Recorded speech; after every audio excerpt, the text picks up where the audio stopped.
Talking fishing, nothing but fishing, talking fishing.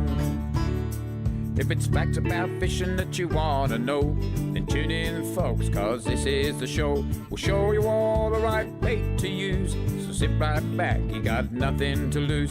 Doesn't really matter if it's trout or carp, flathead, marlin or a gummy shark. Listen to the guys and you can't go wrong. They'll be talking about fishing till the cows come home. Talking fishing, nothing but fishing, we're talking fishing. Welcome everyone to Talking Fishing, a big show coming to you tonight with all the regular segments, including Catch of the Week, where we see the variety of fish now being caught around this great state. And now just a quick note too, everyone who watches our program, we are live next week, pre-recorded between Christmas and New Year, and then back to normal live programming from the 6th of January, and you'll see us right the way through until the end of April. So just take note of that. We will have a little pre-record. Sometimes we get the news wrong in that week, but trust us, we'll be back the following week live.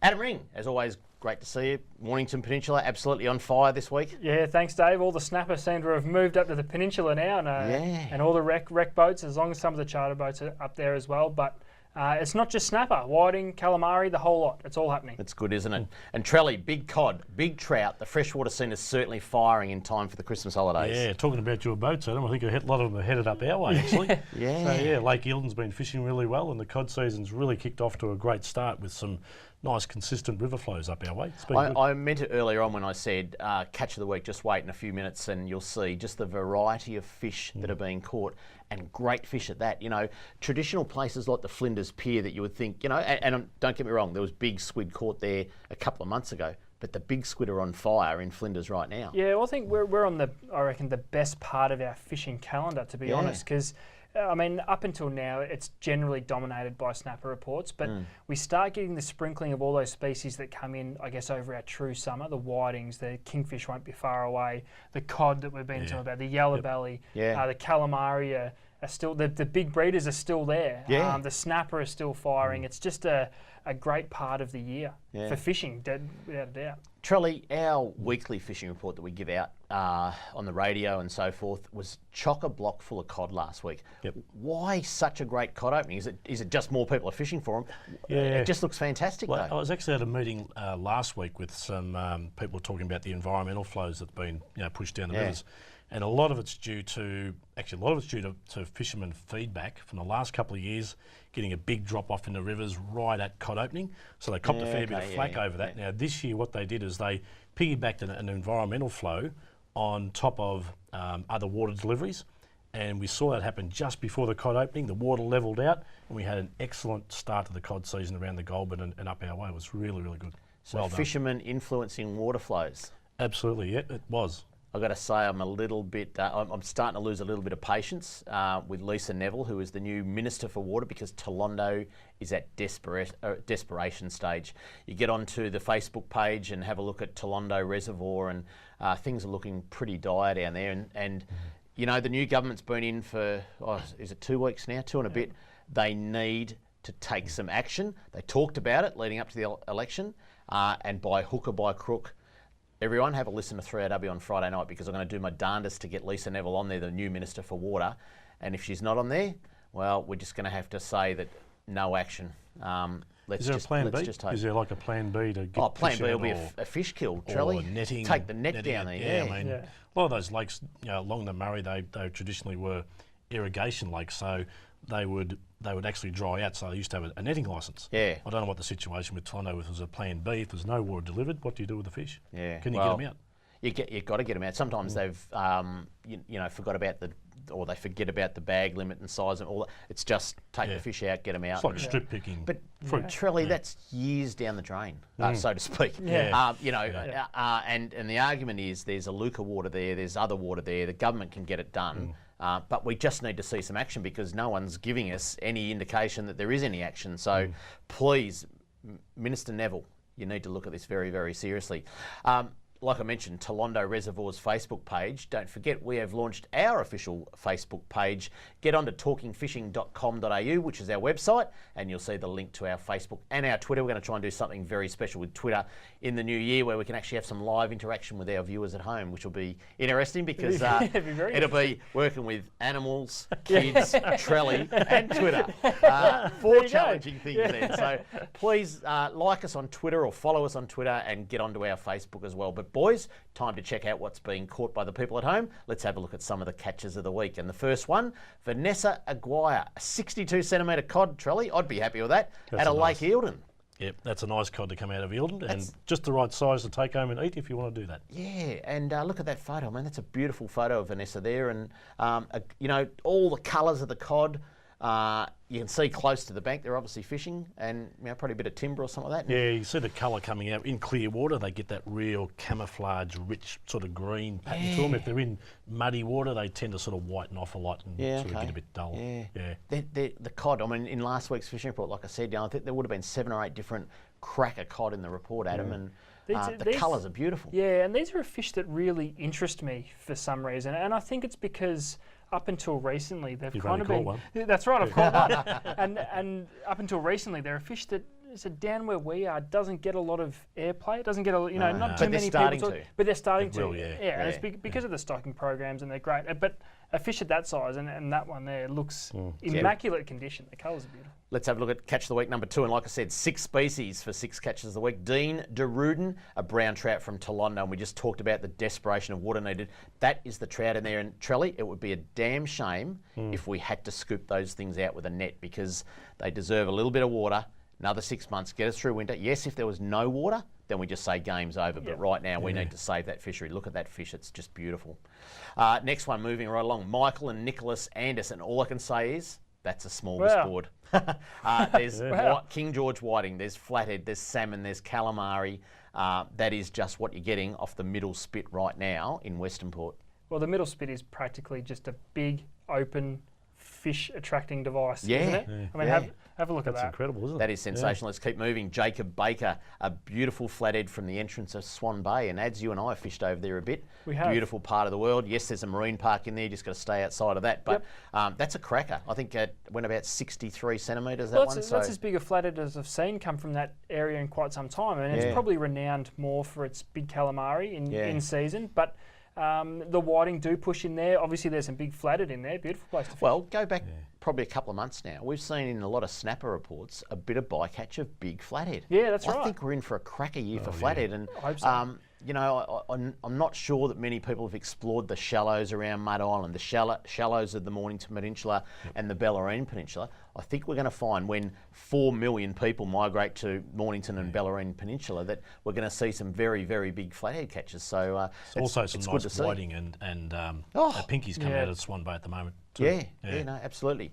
Moving along, Zach Lauder, a beautiful 2.4 kilo calamari from Flinders. He was out of the boat. And I'll tell you what, a 2.4 kilo calamari is nothing to shake your head at. It's a big. It's a big one. Yeah, and it's a big calamari. We're trying to get the photo up now. But anyway, Zach, it was a cracker fish and well done. There's his calamari. It's that big. It doesn't it's outside the photo. It won't fit on the TV. It doesn't fit in the frame. Yeah, that is a cracker from Flinders, and like I said, he was in the boat, but you can get him from out of the pier as well. So, and lucky last, Marcus, King George whiting out of Coronet Bay. Have a look at the size of the whiting there. They are sensational, and we are in both bays a cracker of a whiting season. Well, what a start to the whiting season with catches like that coming out of Coronet Bay. And I reckon you can kind of gauge how good the whiting season's going to be on how many reports you get out of Port Phillip, because it's generally these small isolated patches. Yeah. But we're getting plenty of reports out of Port Phillip. Obviously in Western Port they've been going nuts for quite a few weeks. This could be one of the best whiting seasons on record, I think. Early indications are saying that. Yeah. So when do they go through till? June, May, June? Oh, yeah, easy, Charlie. I think, June, when the water starts to cool, which really isn't sort of June, July, it's, they're going to be around for a while. So good for the school holidays. Yeah, definitely. Yeah. The only thing is the whiting do get spooked a bit by boats, so I think that January period I actually find quite hard. Yeah. Get back into February, a few people go home, less boats on the water, and they're pretty good. So anyway, if you'd like to send in a pic of your catch of the week, this is what you have to do. If you want to be like me and have your photo on TV. Email your fishing pic to info@ifish.com.au.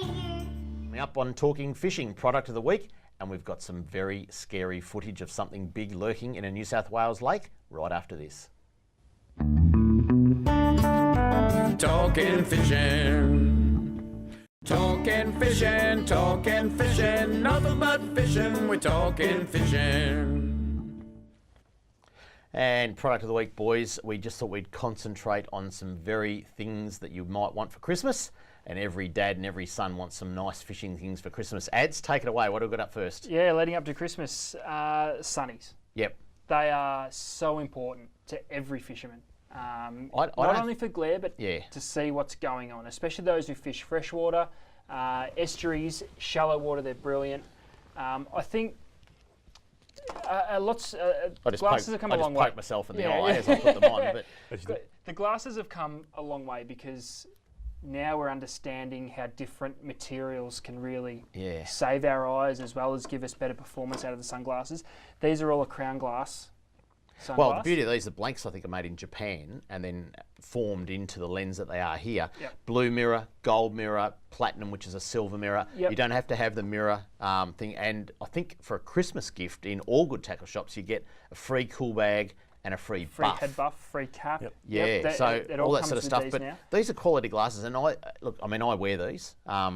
And if you have a pair like this, and you spend the money on them, you tend to look after them really, really well. And I think they're one of those products that you don't quite understand the value until you wear them Yeah. and see them in the environment in which they're going to be used. Your mate does. Yeah, that's right. That's right. And there is heaps of different lens colours and frame styles to Yeah, suit I think there's like every head. 20 odd frame styles. So There's heaps. if you want something that's wide on the side and blocks the sun right out, or you want something nice and light on your head that you're going to wear all day, there are just that many things in sunglasses. But that people can get onto the websites, have a look at the all the different frames, all the different absolutely pick them. styles. Tell your wife to go and buy them. Yep. And if you don't like them, bring them back after Christmas. That's right. Any good shop will swap them and exchange them. But I've seen them like rolling around with my coin. Yeah. yeah, And you pull them right. out and they're just as good as gold. They're Yeah. actually tough, really, really tough. yeah. They're great. So, dads, husbands, boyfriends, whatever you are,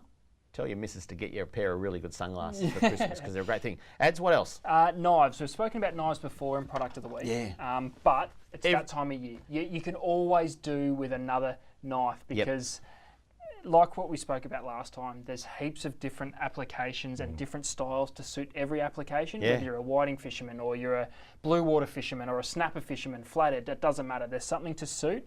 And there's something that you can always do with another one of because you always lose You them. can never have, or you got your mates and they want to help you clean. Exactly Which right. might be a benefit because a lot of your mates want to make you clean them all because you think you know what you're doing. Exactly right. And after get after yourself Christmas, another knife, and yeah. after Christmas, when they get an absolute flogging from all the fish you catch in the holidays, Yeah. bring them back into your local tackle store. We'll sharpen them up, and they're good as new, ready to go for Yeah. the next leg, so to speak. Yeah. Taking the trolleys, he'll do a great job as yeah, demonstrated on that's TV. right. Yeah. That's it. That's it. Easiest way to fillet fish, you know that, don't you? What's that? Give your mate $5. What do we got next? The next one's for the kids. Yep. The classic starter kit, though they've got quite good, I must say. From when I was a kid moving into this, they come with a quality 3-tray tackle box. Yeah. 500-piece tackle kit, which includes everything. 500 pieces. 500 pieces, which includes everything from hook removers, sinkers, hooks, soft plastics, jig heads, rod bells, the whole kit and caboodle. There'd be 3 or 4 different styles of hook.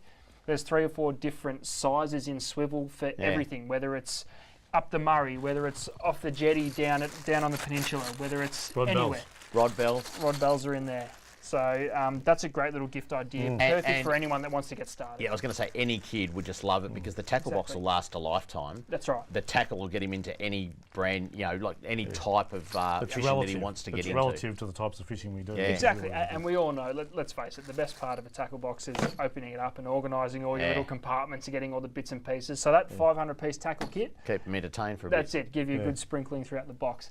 This one's awesome. Another one for the kids. Trelly, just pop those sunnies back on. Yeah. And I don't know, We did a little test on this Safety glasses. during the ad Yeah. break. It actually, the reel lights up as you That's turn right. it. As you turn the handle, It lights up. As you And- turn and the we handle, just- look at that. I don't know if you can see it, You can just see it. It's subtle, but a bit like Charlie's got to welding put his face, sunnies really. on. Got a welding face from last night. Yeah, this goes hand in hand with the tackle kit for Yeah. kids that haven't done too much but want to get interested. It's something apart from the fishing which keeps them interested. Yeah. They can wind the handle and it lights up. You get that out with, on that dusk bite where things are going great guns, those balmy evenings, that's going to light up the whole And it's beach a or the whole quality, jetty. little rod and reel, isn't it? Yeah, they are. Solid glass rod, so it's not going to break anytime soon. They're great, those Perfect little solid for glass rods. You Exactly. walk They can down the do whatever bank they want and with them. Yeah. Whack Yeah. your them kids, over whack your parents with Yeah, them. that's right. All And, sorts with it. and if it's anything like Stop that dog. if anything like my little girl, she'll walk around the house waving it around, saying, "I've caught a fish, I've caught a fish." Yeah, knocking over the vases and glassware and all They're that. a great one. And finally, waterproof cases. These are Every another man product. needs one or two of these ads. Exactly, and it's Every another man. product which has come a long way in the last few years. They come in crazy amounts of sizes. Everything from a single small compartment that'll house your smartphone or any mobile phone for that matter. We spend way too much on those things, and we use them way too much these days to send them over the side and have to worry about And getting this another little one. one that would fit just a mobile phone, except if you've got the 6+ lot trolley and you have to wear oversized pants to fit them in your pocket. Fit your mobile phone in there. It's locked, it's waterproof and all that. And you can dangle it by your belt or whatever you right. want to dangle it off. Yep. Just brilliant. That one there, you'll fit your wallet, your car keys, probably wallet. sunscreen and Yep. your phone, Everything. and your your Wallet. paperwork. And your drugs. That's right. And Yeah, like your Everything. Aspro Yeah, Clear. Aspro, you meant. I know exactly what you meant, Charlie. Your Aspro Clear. And every man can do with one or two of these, and wives, girlfriends, husbands, whatever, daughters, sons, everyone. Buy someone a waterproof case because they're brilliant. Well, even to have them sitting beside the pool on a hot summer's day where, we're all staying in touch with our families this Christmas, that it all comes in handy. Really good, like even that. Trelly say uses you- one as a pillow. Better than the cask. But I do actually put one in my car, and I have got my drugs, your Panadol, your bits and pieces and stuff. Put it in your car, sealed, it's fresh, few band-aids, and it's like a little first aid kit. So That's and right. your boat and that type, so great. And they do make them bigger than this. They make them in heaps of sizes. You can put flares and all sorts of things in them. Yeah. But another great thing, just to make sure that everything stays dry, that doesn't need to get wet, if that Brilliant. makes sense. So heaps and heaps of products on the market to cater for everyone this Christmas. Hopefully the husbands are just nudging the wives That's right. in the guts, And going, buy me one of those. You've covered like a great price range there too, like some not inexpensive stuff. Yeah, that's right. Right through to the top end glasses, which is suits everybody. Yep, that's right. Yeah. Guys, let's change the subject now. We've talked about sharks a couple of times on the program over the last couple of months, and there seems to be an increase in shark activity. I mean, West Australia's copped the brunt of it. Another person mauled to death on the Great Barrier Reef this week, and I know that's not a great white or anything like that, but then there's been the sightings. There was one swam into the Dalmini estuary a couple of weeks ago on the southern New South Wales coast.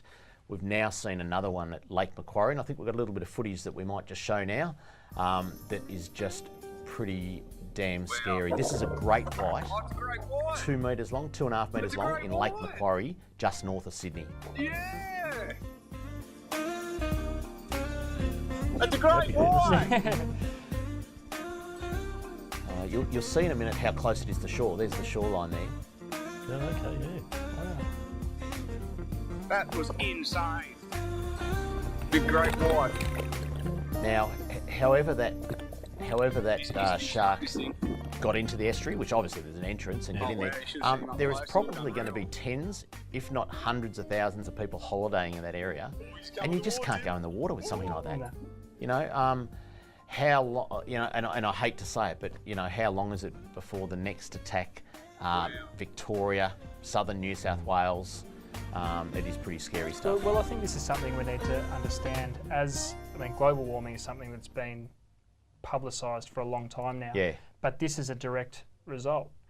That, along with obviously their food source diminishing, or on the flip side of that, so much food that's coming into our bays and coming into these rivers, which we all like to holiday in. Yeah.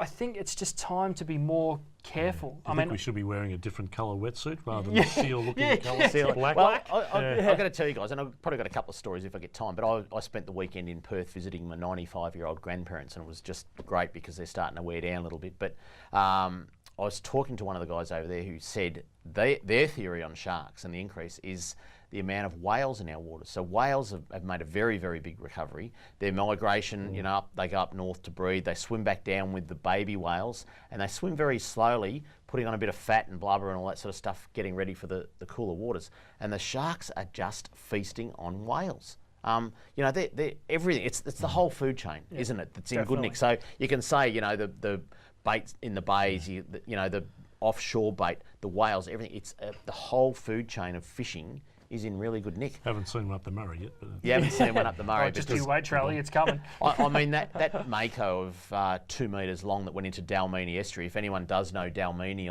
it's just north of Narooma on the New South Wales coast, you'd be lucky to be in 2 foot of water at high tide. It virtually gets down to a trickle, at a low tide. And that mako has made its way into the estuary system there. Now, I presume that fisheries have done something about that. And you presume that the Fisheries Department in New South Wales is doing something about that great white.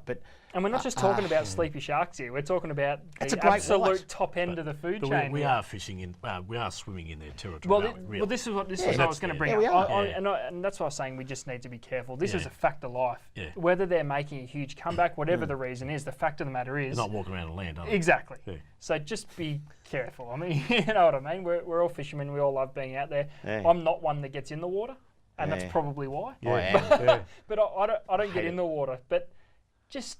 Yeah. As long as Keep you an can swim eye a out. bit faster than you, Adam. You know, right. I tell you what, I have seen some sweet camo-coloured wetsuits, so I'll just put them on. They won't even know I'm there. Yeah, no, it is scary, and I think just people have got to be wary of sharks and the big brown cloud and their might give me away, environment. though. There's that theory that sailfish don't get eaten by sharks when you hook up. They get attacked by sharks. Yeah, Sailfish don't get eaten by sharks. It must be something on its skin, or I've heard Paul talk about that actually. Yeah, okay. Maybe we should try They're putting a wearing big shark sail repellent. on. Yeah, we should put a big sail on the back of our wetsuit. See if that works. Yeah, look like a sailfish. You could have a beak. So let's.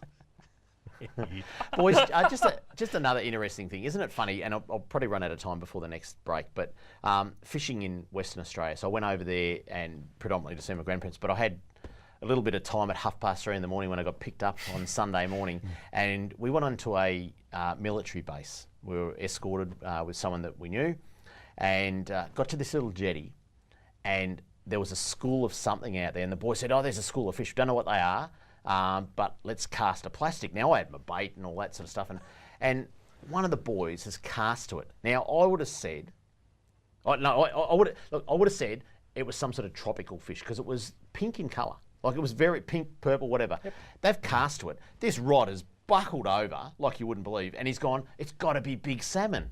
And I'm thinking, that'd be a black school, not a purple school. But anyway, I'm in someone else's country, and didn't know. We all bolted back up to the car to get slugs on. By the time I got back down to the pier, he had a 9-kilo snapper. I'm talking there was a Navy ship parked next to us, so that's how deep the water was. Navy SEAL. No. It was a school of snapper balled up on the surface in at least 30 metres of water. It was on the surface. The ball was probably 5 metres wide. I've only ever heard of this happening in one other place. I've heard of it happening in New Zealand. I've never ever seen it happen where we are, unfortunately, because that sounds epic. Yeah. But snapper on surface, But busting up. in that particular No, they area. weren't busting up. They were sitting just under the surface in a ball, and they were in spawning mode. Like they were and then we get it, have to throw it back because it's closed season. I can talk a bit more about closed seasons in a minute, but up next, fisheries news and plenty more on Talking Fishing. Talking fishing. Talking fishing, nothing but fishing, we're talking fishing. And now it's time for the news. The fisheries news. Sounds a bit fishy to me. I'm working with Trelly, and I tell you, the things he says during the breaks, I can tell you. Anyway, fisheries news, there's a little bit of it. I think they're still in that stage of finding their feet, their offices, and all that sort of stuff with the new government. But a couple of things, maybe not directly out of Fisheries Victoria, but a couple of other things. Did you know that the Melbourne Zoo has a marine response unit totally dedicated to if a seal or a seabird is in trouble, entangled in fishing line? They have a response unit that can respond to that, and they get hundreds and hundreds of calls every summer. I wouldn't even know how to get in contact with them. I only knew because we talked about it during the week. But Well, I didn't know before at that. a Future Fish board meeting because you were there, and well, it was an unofficial meeting because it was at a different venue than we'd normally go to. But Future Fish Foundation sponsors it along with Parks Victoria and AGL, and it's a total, it's a response unit that a seal gets unfortunately entangled in fishing line, and the seals that they get calls about is probably under 100, but it's probably up around the 70 or 80 mark. And, unfortunately, we'd all like to say that, no fishing line gets into the water to entangle the seals or the seabirds and that, but unfortunately it doesn't. It might only be 1% of 1% of the fishermen that do that discard, a bit of line in the water won't hurt. Yeah, but it does. Well, it does hurt the seal because what they see is a bit of glitter in the water or something that attracts their attention. They go up and have a nudge with their nose, and next minute they've got fishing line wrapped around them. Yep. And 98% of the entanglement is recreational fishing line, not commercial nets and things like that. So they've got a dedicated marine response unit, and if you do ever see a seabird or a seal, give them a call. I know you won't remember this number, 0419 233 999, but you could just Google MRU or Marine Response Unit or Melbourne Zoo or entangled seals. You'll get that phone number and they'll actually get out on the water and save that seal or seabird or whatever. It's one of those things where you'd hope that they didn't have much work going on, but fact of the matter is, hey, a bit of fishing line gets in there, they do get tangled up. Yeah. Do the right thing. If you see something in trouble, give them a bell. Absolutely. Next one was an interesting one from Senator Richard Colbeck, who's the federal minister. He's a parliamentary secretary to the Minister for Agriculture, so he virtually looks after fisheries. There's a pilot study that's going to be part of the Australian Government's Fisheries Research and Development Corporation's 2015 funding, and it's jointly funded by the federal government, the state government and the recreational fishing sector of Tasmania. And what they're going to do is they're going to use satellite tags to research the movement, behaviour and post-release survival rates of swordfish, because there's been a bit of a swordfish fishery develop off the east coast of Tasmania and marlin and catch many other species. But I think people are just getting smarter. Sounders certainly can read different depths now, and a bit of a swordfish fisher, and they just want to go and have a look at, is there good survival rates of these fish, because it's no good targeting them and slaughtering them and not having a fishery. Well, they're coming up from deep water, so... Yeah, and the recreational sector has really led the way in advocating for this project. The Game Fishing Association of Australia and Tarfish have contributed $5,000 each, and the recreational sector contributed a further $6,000 through fundraising efforts. So we're not talking pennies here, they're actually contributing a fair bit. Good on you, Tassie. And it's probably a research project that if they do all that, they can probably talk about the swordfish fishery off New South Wales and off Western Australia and off South Australia, survivability rates. It's a great little project. Yeah, so some good stuff, and there's some good money at work there. Hopefully we'll get some feedback from that. Yeah, definitely. Yeah. Boys, talking about fishing in Western Australia, there was that, like the snapper that I was just talking about, but you'd hope that we never ever have to get to a position where there is closed seasons. It has effect on everything. It has effect on business. It has effect on what people do on weekends. It has effect on, leisure time, what you're doing, all that sort of stuff. And we hope we never get there. But it was strange to catch a snapper. Oh, it's out of season. Got to put it straight back. So they're closed season for snapper over there. What was the initial reason for the closed season? Were they struggling for numbers, or did they just try and?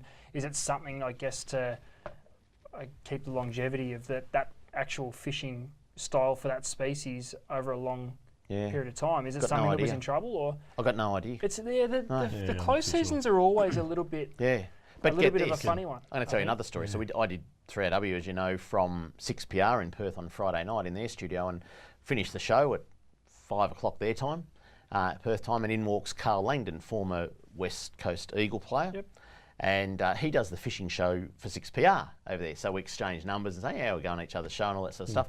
And Carl says, you want to see what I've been catching? Pulls out the phone. Rock lobster, because it's rock lobster season. Oh, okay. I think he's up to 190 for the season. Yeah. And when I spoke about this with my mates on Sunday, or the boys from Tackle World over there, they're saying best season on record. The best pot pulled in this network of guys, 41 lobster in a pot. What? They are having a cracker lobster season, so I'm just tipping. That's just an amateur Oh, license. yeah, that's just an amateur license. Now, they're not allowed to keep that many. They've Yeah, got yeah, bag so- limits. Okay. But that's what they're getting in a pot, 41. Yeah. I think you got to throw 38 back or something, you know. Wow. And you know, what they do is they throw the pots out and go and check them in the morning before work, and they're all packed, and throw them back over. You'll add 2 pots per person, something like that. But ridiculous number. So please keep your eye out for West Australian rock lobster, because I think they're going to be cheap at Christmas time. They just make a beautiful Christmas lunch, don't they? Nothing Any like a big lobster. lobster. Any Yeah, lobster. that's so exactly, yeah, for sure. It's isn't it interesting the cycles in which all these things happen? You know, we've been talking about so far this season that realistically our snapper have been a little bit tough. Yeah. Yet Soft. Soft too, yeah. Soft, yeah, they'll Yeah. do. Yet we're talking about Murray cod being one of the best seasons Yeah. we've seen. It's so interesting how everything is cycles just a work. big cycle. We've had some unbelievable snapper seasons in the last few years. Absolutely, Unbelievable. Yet this year it's been a bit tough. Yeah. And talking about your close season, obviously the Murray cod is for its spawning. Yeah. You talk your trout, and I don't know, what you're Well, talking about. science says you snapper don't over there. need it for the snapper. So anyway, Yeah. boys, Kramer's mailbag up next, and we talk about some of the places you might head for Christmas holidays. Trelly's going to tell us how full the dams are. We'll see you after this. Talking fishing. Talking fishing, nothing but fishing, we're talking fishing.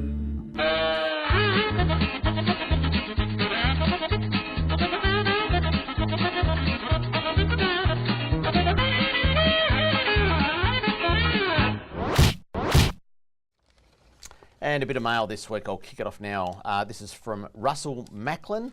He says, I was told there was a bass fishing competition held at Blue Rock Lake on Sunday the 14th of December. There was no advertising of this that I am aware of. Southern Rural Water advised that a boat size of 4.3 metres and a 10 horsepower motor is only to be used on the lake, whereas my boat is 4.85 with a 60 horsepower. I was told that the boats used on Sunday were 5 metres with motors 100 horsepower plus. I find this quite appalling, as I cannot use my boat to fish on this lake on any given day. Now, I did a bit of research on that when I got that. There was a declaration of boating activity exemption at Blue Rock Lake by Terry Clapham. He's the manager of Water Supply East at Southern Rural Water. So he had to declare that, let me read through a bit of this, declare under Section 203, Part 3 of the Marine Safety Act that the BASS Australian Nation Proprietary Limited fishing competition from the 12th to the 14th is exempt from all those requirements of small boat. So, question. Again. Yeah, go on.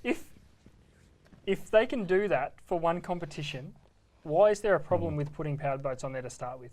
Because clearly there's no safety thing. If they're willing to make it exempt for a fishing competition, Yep. why is there even this restriction on there to start Well, this with? is where the state government has such an opportunity to get some early runs on the board. How long would it take? Do you know what? On Southern Rural Water's website, there's been a thing on there saying we're reviewing our boating regulations. It's been up there for nearly a year. Probably even longer. I only started looking a year ago. They've been reviewing it. Daniel Andrews came onto 3RW 3 Friday nights ago and promised that he would review and remove those restrictions on Blue Rock and replace it with a speed limit. Yeah.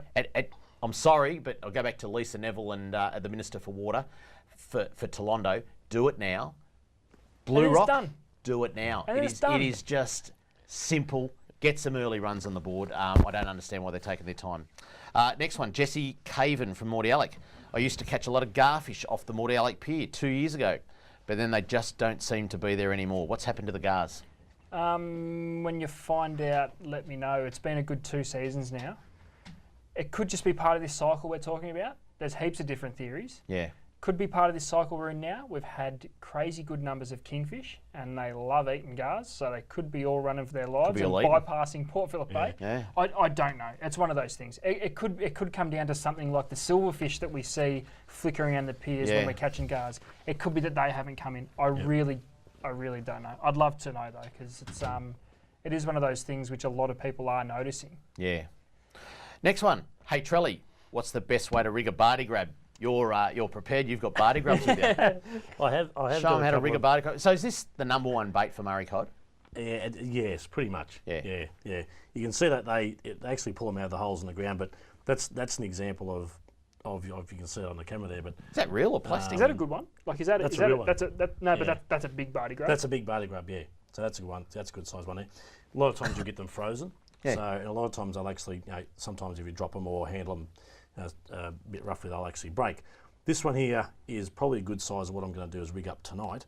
Now there's different shapes of hooks you can use. You can use the wide gap hook, or you can use a traditional type of bait holder hook.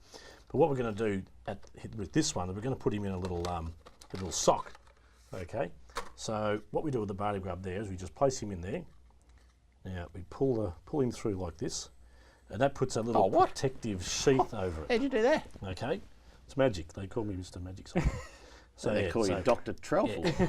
So after you do that, what you do is you actually tie a knot in that one there. So it's Ready for the next sock. Yeah, ready for the next for one. the So next you can grub. just push that back down there. You can also use these on pilchards too. And the beauty of it is when you wet that, it'll actually almost disappear. So now the idea sock behind will. that, So yeah. when you say disappear, it won't physically disappear, it'll just look invisible. Yeah, just look invisible, yeah. Now, the whole reason behind this is when you're fishing for Murray cod, you got your brim and other species in the water, and you sit there and you go, and you get the bites, and you go, and you pull it up and you've got a little bit of skin left, nothing left in your Bardy grub. All right, so what this does is actually protects your Bardy grub from the smaller species, so it's sitting there for your Murray cod. So what you do then is you take your hook, I usually just pop it through the sock on the end there, just for starters like that, and then feed that down through the Bardy grub, tail first, because I put him in head first, and you feed that through the sock there like that, or through the Bardy grub, and when you get to the actual end of it, you usually push that through the middle of his head, right, because it's a bit harder, and that'll actually make him sit up on the hook, like that, right? Now, are you using these live? No, he's dead now. Oh, well, I know he's got a hook through, but so is live or dead Bardy grubs the best bait? Live Or ones they are die best. when you put them on the hook. Yeah, live ones are best, but you can't always get live ones. So, these are actually frozen ones. You can buy them frozen. Yeah. Now, as far as that being a bait, again, that's protected from your brim and other species, and also if you do catch a Murray cod, that's not really easily pulled off. So you'll always get it back. So as far as an environmental thing, if the cod takes it, and he's not going to get a little sock in his mouth or in his throat. Oh, So that's you what I was get just it going back to all the say. time. It was if it was out of season and the cod gets the sock caught in his tooth, you have to pull it out of his teeth before you let him go. Yeah, flossing. Do you? So, We're just looking after him, Dave.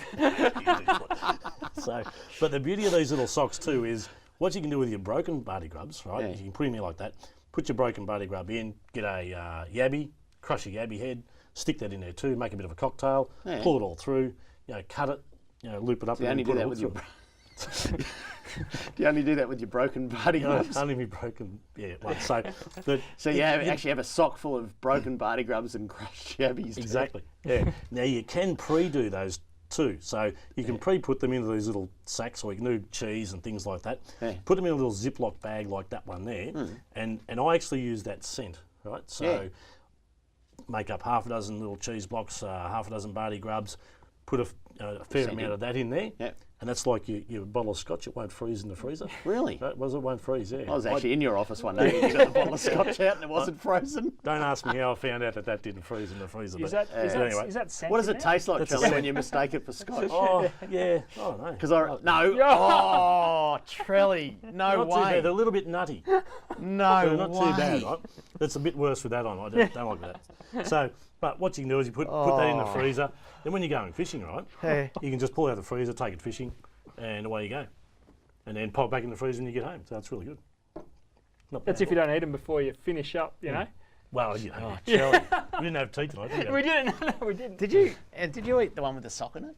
Oh, the no. sock. Yeah, the no, steak floss. one. I've got to get that out of my teeth. Right Yeah. I don't believe you did that then. Would you rig that the same way with that wide gape hook? As in just thread it straight on and the grub sits in the belly of the hook? Or do you rig it weedless? Or A lot of people use that style of hook because when you actually get a strike, it pulls and hooks them in the corner of the mouth. So that's the theory, like a tuna hook type of thing. So a lot of people use that theory on Murray cod, but that's a traditional style hook, which is your normal bait holder. Very good, Trelly. That was from Steve Gorman of Ballarat. And Steve, next week you'll see Trelly's recipe for Bardy grubs. He cooks them in all different ways. And in about 15 minutes, we'll see Trelly throwing up out the back. So don't worry about that. Tell you what. Did you? You really ate that? Did you swallow it or did you just spit it out? Look, they're fine. Look. No worries. No, Look, no, honestly, Dave, I'll give you some. Get the big one. Yeah. Jeez. If you'd like to write to me or these blokes, this is what you do. Send your mail to Kramer's Mailbag, P.O. Box 734, Patterson Lakes, Victoria 3197, or email kramer@ifish.com.au. And coming up on Talking Fishing, this week's hotspots and what's coming up on C31, as long as Trelly's still alive, right after this. Talking fishing. Talking fishing, nothing but fishing, we're talking fishing. Hello, Richie Minnow here. It's now time for this week's fishing hotspots on Talking Fishing. Marvellous. I'm working with Trelly, animals, kids, Bardy grubs. Adam. It's Adam. It's not good. Anyway, no, that's all good. Boys, what are we talking about now? Hotspots, I think. Yep. There's some great hotspots around. Just before we do that, should we get Richie Minnow in the studio 100%. next week? Next week, 100%. Special Christmas episode. Yep, Let's Richie get Minnow. Richie Minnow Live on the couch. Live on the couch. Live on the couch. Just I for haven't seen him That- up front. True yet. That's No. happening. That's happening. Really? It's Yeah, happening. getting Richie Minnow to do that intro live on the couch next week. Let's have a look at some of the hotspots. Swan Bay is number one, and don't forget there's a marine park around that area, but just absolutely on fire. We saw a big flathead coming from there, Yep. but there are King George whiting, trevally, and big calamari, Yeah, well, and pinkies. Yeah, pinkies, rightly so. It's number one on hotspots because, Yeah. as I said, Trelly's been speaking to the boys Yep. over in Geelong, and they've been dominating lots of species there. They said And the pinkies pretty- are yeah. thick. The snapper out there, the calamari, the whiting, the big flatties. It's all been happening. protected too, which is good. You can Yeah, get there only and look. 3 million people will congress on the Yeah. Bellarine Peninsula in the next couple of weeks compared to the 4 million that go to the Mornington Peninsula. But anyway, second hotspot, Beaumaris. Boys, some big talk of Beaumaris. Calamari, King George whiting are in there at the moment too, just in 3 to 4 metres of water in amongst the weed beds just off Beaumaris. Get out of the marine park. It seems to be around these marine parks. Yeah. But some beautiful fish coming from the Beaumaris area. And of course the pinkies are always there. Yeah, well, and the Beaumaris Pier down there has been well known for snapper over the last few years too. So sit out there of an evening or a night time and try and hit that tide change, put a big bait out, and you never know. And you will get the whiting through the night there too off the pier. Big bait is a pilchard. Big, yeah, with a Oh, sock. With a With a sock. sock, So you can yeah, keep the guts apparently, in. yeah. Christmas sock. And if you got a broken pilchard, crush up a Bardy grub and put it in with it. I've learned a lot tonight about fishing. The next one, Rye, boys. Some big gummy sharks coming from the edges of the shipping channel down at Rye. Stay out of the shipping channel, as you saw the ad from Port of Melbourne just before. But Rye is an absolute hotspot right now. Some big gummies. Get the females back into the water. Don't get them out of the water.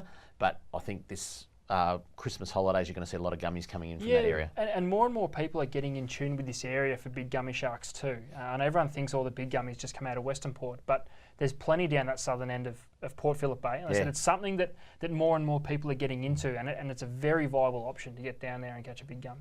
Next hotspot, Flinders, absolutely on fire. Again, a lot of people camp down that way. A lot of people have got holiday houses down that Shoreham, Flinders area.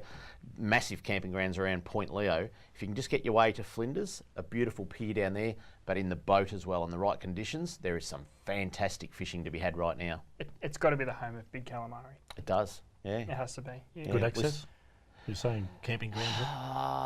No, I wouldn't say that. For a boat, Yeah, you've got to travel a few Gotta miles. get If a you've got a boat. small Yep. tinny, you can launch off the beach in a few places there. Yep. It can be a bit swelly at times too. And they do Just get a gotta few be careful. whiting around there too. Yeah, if So you it's get the not- right It's day. not just Okay, calamari. Yeah, Yep. particularly northerlies and northwesterlies. I guess you're a bit protected in there, so it's Yeah. pretty good. Tankerton is the next one. It's got to be one of the hot spots in Western Port. Boys, I've seen some photos, and I know we didn't show every photo on Catch of the Week earlier on, but there's some good whiting coming from Tankerton. It's got to be one of the hot spots. I mean, they are around a fair bit now, but 40 centimetres plus off Tankerton at the moment. Yeah, well, like we mentioned before, it could be the year of big King George whiting. We're hearing a lot of 40 to 45s, and you always hear a lot of those 45 centimetre plus, but they seem to be coming in thick and fast. Tankerton's a great place to start, and I guess Tankerton's kind of the Swan Bay of Western Port. The amount of different species you'll get there. You'll get all those bait fish moving in, where it's the slimies or the yakkers, the calamari are thick, the whiting are big at the moment. And I don't think it's a place that gets hit too much. No one really talks about Tankerton. No. So go in and have a look. I think you'd be quite surprised. And just on the whiting, the bait at the moment, pippies, I've never seen them looking so good. Like you actually see them in the fridge and I want some of them in my pasta for tea tonight.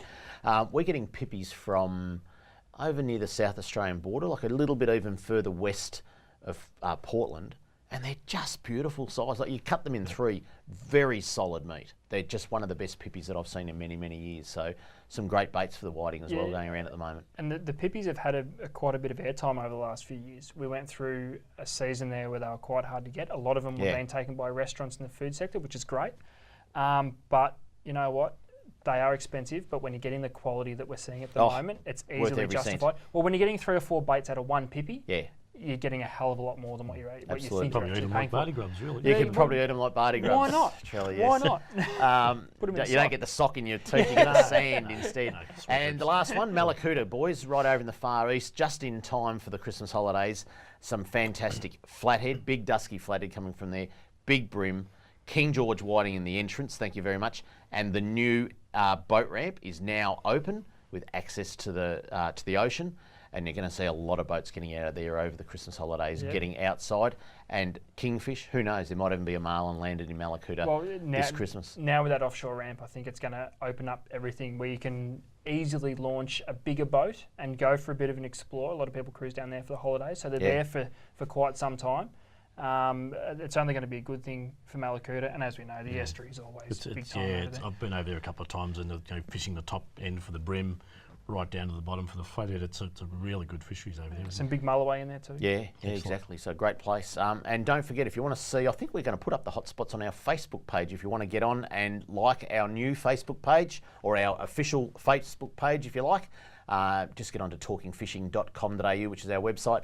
The link is there for Facebook and for Twitter. And we want you to start following us on Twitter because in the new year, we're going to get brave. We're going to work with animals, kids, Trelly, Bardy grubs, Bardy socks, and Twitter. We're going to try and we'll call you a twit in a minute. But anyway, Trelly, earlier on I said you were going to do the dam levels. Have you got them with you still? Yeah, I have. I can't hold them all in my head. Some of the places that people may be going for at Christmas time. Yeah, the water storages are holding up, really, really good at the moment. I'll just run through a few of them that 100%. Like Turrumbry is 100%. Mildura, the 92% at Newlands Reservoir, and then some of our like Lake Eildon, it's 80%. If you haven't been up to Lake Eildon when it's been full, around sorry, what was Lake Eildon? 80% or 79. Wow. Yeah, so if you get up there, it's really nice. You get a lot of your water meets your tree lines and things like that. So it's really good. Dartmouth 86, Hume 63, Yarrawonga Weir 99, Turrumbry 100. I said that. So look, the catchments are holding up really, really well. So there's plenty of water around for people to get out and fish. Yeah. And a lot of water skiers, not just fishing, I guess, but water skiers. Last time I was up at Lake Eildon on Melbourne Cup weekend, there was a lot of water skiers. Just good for tourism, isn't it? The level of waters. Why don't they get a pipe from Eildon or something like that and pump it to Tolondo? You'll probably find there's one that goes right across to the South Australian border. Yeah, there's a couple. Is there? I don't know if it goes down that far, but there is pipes through that country. It's surprising. Yeah. And big channels. They've never used that north-east pipe, have they? No, it's a bit of a political hot potato, that one. Is it? Yeah. So where's that to pump between? Eildon and I think it's not Rocklands, it's top of one of your water storages here in Melbourne. There's a lot of water actually in the bottom of Eildon that's owned by Melbourne. Yeah, okay. Yeah, stakeholders, one of the Melbourne. But they want to get that bottom bit out before the top comes out. Can they do it? No. Boys, let's have a look at what's coming up on C31. 9:30 tonight after us, Catch and Cook. 10 o'clock Savage Seas Adventures, that's tonight. Then Wednesday, tomorrow morning, 6:30 a.m, On the Fly. Thursday morning, 6:30am, Australian Fishing Network, and 10pm on Thursday, On the Fly. On Friday, you've got a couple of programs in the morning before you get to work. 6:30 in the morning, Catch and Cook, and 7am, On the Fly. And then on Saturday, the big extravaganza, On the Fly, at 10am, 10:30 Savage Seas Adventures, 11am Australian Fishing Network, 11:30 That's Fishing, 12 noon Catch and Cook, and the extravaganza, you can go and have an afternoon nap then because it continues on Saturday night, 6:30 at night, That's Fishing, 7pm On the Fly, and 7:30 Australian Fishing Network. So plenty of good fishing on TV on Channel 31, isn't there? Yeah, well, it's if you can kind of get the leave pass for a couple of hours to sit down and watch some fishing, and you're not being dragged to the shopping centres to get all the fishing, to get all the Christmas shopping out of the way. So, But if you've got a hangover, you can still get up and watch fishing. well, there you go. Starts early.